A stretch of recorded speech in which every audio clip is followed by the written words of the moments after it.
Hi there, I'm Denise Thomas. I just want to say thank you for taking time to attend curriculum night this year, obviously very different.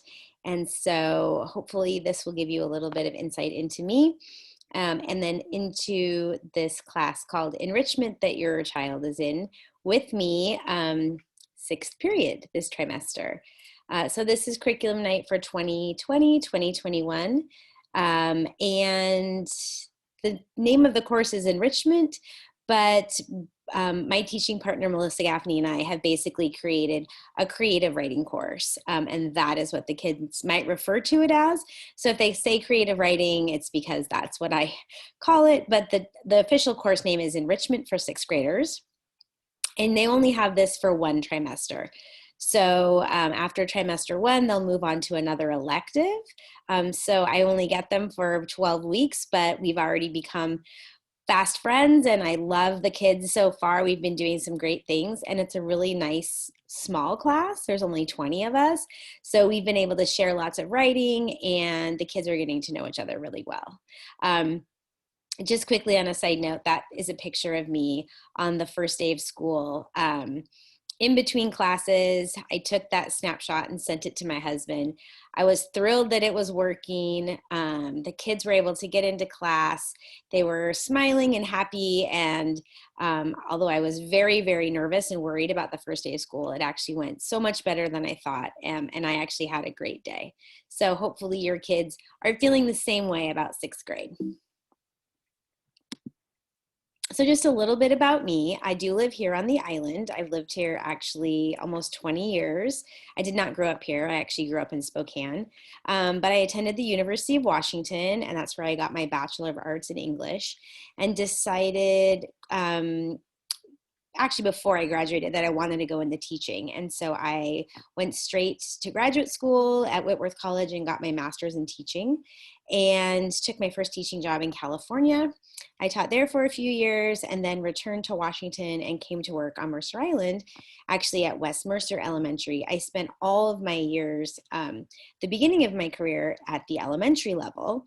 And then you'll maybe notice that I took a lot of time off and I just took time off to be with my own children. I have two boys, and it actually ended up being almost 13 years. And I ended up finding my way to Islander Middle School 3 years ago. And I can't imagine being anywhere else or teaching any other grade level. I think sixth grade is the perfect place for me. And I actually really love sixth graders. So I feel extremely lucky to be doing what I'm doing. I just added this slide in here. Those are my boys. I have an 11th grader, a junior, and I have an 8th grader. And I just want you to know that all three of us have survived sixth grade. That's my sixth grade ASB card. But more importantly, I have survived being a parent of a sixth grader twice. So I do know that they are challenging creatures. And lo and behold, somehow I made it out twice on the other side.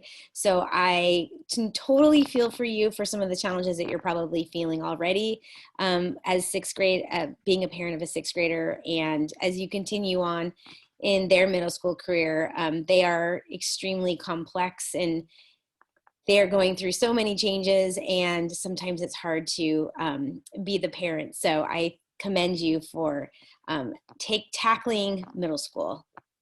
I guess probably now twice for you.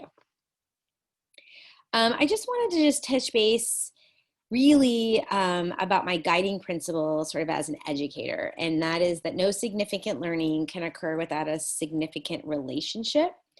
And I truly believe that from my own experience and experiences with my own children and their teachers, is that the learning can be so much more impactful and deep and rich with teachers whom they know care about them, know them as a person, respect them, and really want the best for them. And so I've spent a significant amount of time at the beginning of the year, even though we're virtual, to really try to establish a good relationship with each one of your children and hopefully get to know them a little bit more, great through their writing too, but also through what they share in class. or even what they share, you know, as they're entering class or in the chat if we have time to just sort of have more of an informal discussion. So I really have been trying hard to get to know them as people first so that we can build on that. And my core beliefs are education should reveal us and celebrate a child's gifts. Some of your children are extremely gifted writers. I can already tell that.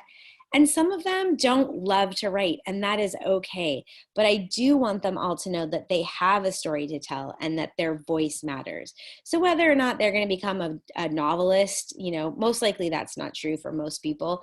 But there is a story to tell. Everyone's voice matters, and to be able to communicate thoroughly and efficiently is a great skill for any course that your life takes you. Obviously, we all need to be able to communicate in a really great way.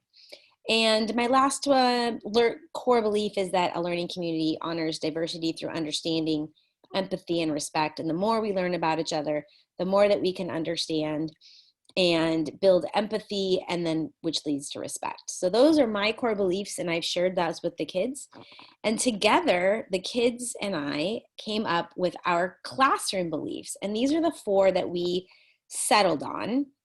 We brainstormed a lot and then voted on our top 4 or 5. And these were the 4 that they chose for their learning community.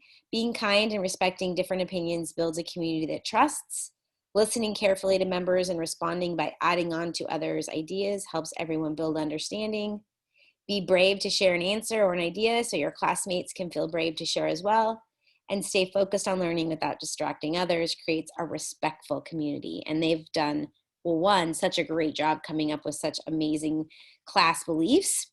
And then 2, keeping themselves to the standard and then expecting that of other people. And also giving people praise when they're doing a great job in keeping our class beliefs.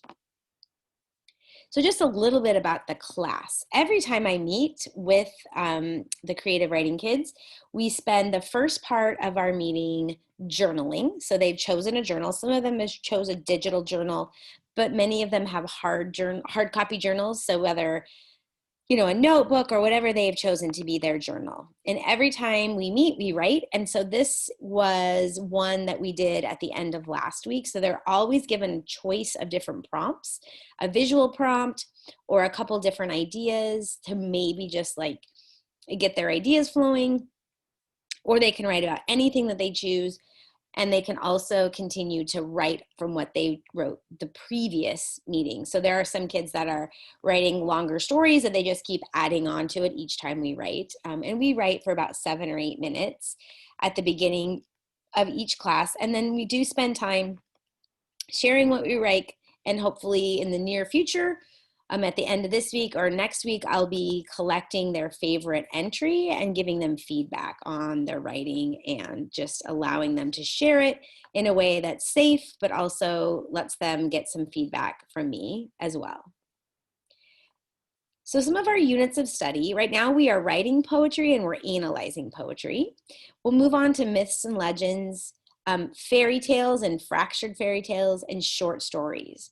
Some other things I'm hoping to explore are memoirs, podcasts, plays and screenplays, graphic novels, all sorts of different ways of storytelling that maybe they don't think of, or some that maybe they don't usually get a chance to do. For example, graphic novels are such a great way for kids who are really artistic to explore that side of their gifts.